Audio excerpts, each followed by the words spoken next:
héritage de Johnny Hallyday, Mamie Rock va parler face caméra pour la première fois depuis le début de l'affaire.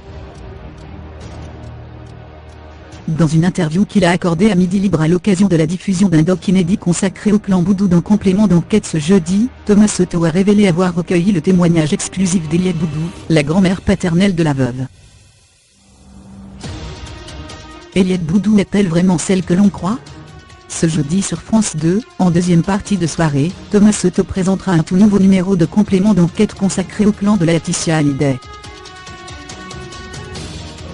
La famille Boudou est la cible de nombreuses critiques depuis la mort de Johnny Hallyday, accusé par des millions de Français de spolier les enfants aînés du rocker.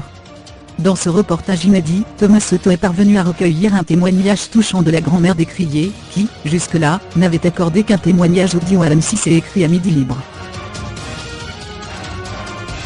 Interrogé par Midi Libre, Thomas Soto se dit surpris par la femme qu'il a interviewée, et qui ne correspond pas vraiment à celle qui est décrite dans les médias. On a pris contact, notamment avec Mamie Rock, un Marseillan, qui a accepté nos caméras.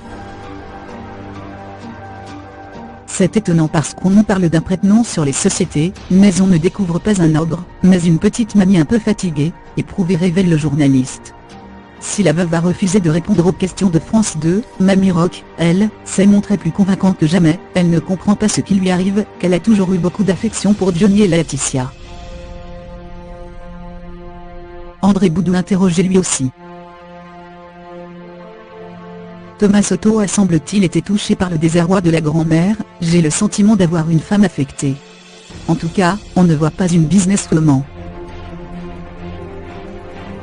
C'est très intéressant de la voir à Marseillan, où les gens ont beaucoup d'empathie, d'affection pour elle, révèle-t-il.